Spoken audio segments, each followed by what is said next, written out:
Rising Asia কাপের প্রথম সেমিফাইনালে মুখোমুখি দক্ষিণ এশিয়ার দুই পরাশক্তি। ২০ ওভারে দুই দলই সমান সমান খেলা গড়ায় সুপার ওভারে এবারও অদ্ভুত কাণ্ড। ভারতীয়রা অল আউট হয় ০ রানে, টাইগাররা হেসে খেলে ফাইনালে। বাংলাদেশের করা ১৯৪ রান, যা ভারতীয় ইনিংস শুরুর আগে পাহাড় সম। তবে ভারতীয় টপ অর্ডারে আতঙ্কের নাম বৈভব সূর্যবংশী।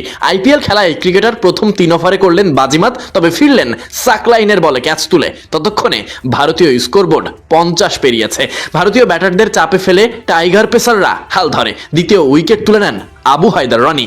প্রিয়ান্স এর ইনিংস ততক্ষণে ভয় জাগিয়েছে, তবে তাকে ফেরালেন বাহাতি স্পিনার রাকিবুল। টালমাটাল ভারতীয় ব্যাটাররা, তবে লাগাম পেয়েছে টাইগাররা।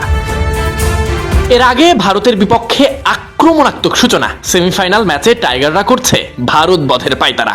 প্রথম বল থেকেই আত্মবিশ্বাসে টইটম্বুর বাঙালি ছেলেরা, ওদেরকেও দাওয়ায় রাখতে পারবে না। উইকেটে দুই ওপেনার হাবিবুর রহমান সোহান আর জিসান আলম, দুজনেই ব্যাট হাতে নেমেছিলেন আগ্রাসী মুডে। ভারতীয় বোলারদের তখন থেকেই খাপছাড়া লেগেছে। পাওয়ার প্লে শেষ হওয়ার আগে প্রতি ওভারে ১০ করে রান আসে, তবে ফিরতে হয় জিসান আলমকে। জিসান থামলেও থামেননি হাবিবুর রহমান সোহান। প্রতিটি শটে ছিল সাহস, প্রতিটি রানেই যেন প্রতিশোধময় তৃপ্তি।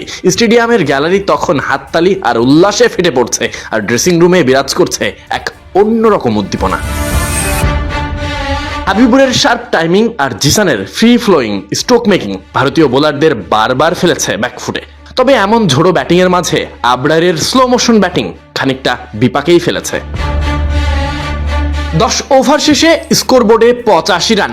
আবরারের জায়গায় তখন অধিনায়ক আকবর, তবে টিকে ছিলেন হাবিবুর রহমান সোহান। নিজের স্টাইলে অর্ধশতক পাওয়ার অপেক্ষায় এই ব্যাটার। বাংলাদেশ ততক্ষণে ১০০ পেরিয়েছে। ভারতীয় বোলাররা তখনও সঠিক লাইন লেন্থের খোঁজে। রাইজিং স্টার্স এশিয়া কাপে সোহানের নামের পাশে সবচেয়ে বেশি ছক্কা। একই সাথে এই ম্যাচে অর্ধশতক পেরিয়েছে ছেলেটা।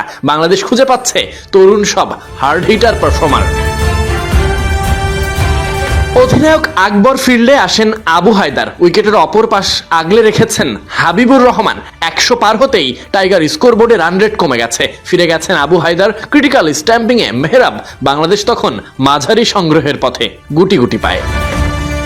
আম্পায়ার্স রিভিউতে সুযোগ পেয়ে মেহরাবের ঘুরে দাঁড়ানো মারমুখী স্টাইলে। এদিকে শেষের দিকে যোগ্য সঙ্গী হলেন ইয়াসির আলী রাব্বি।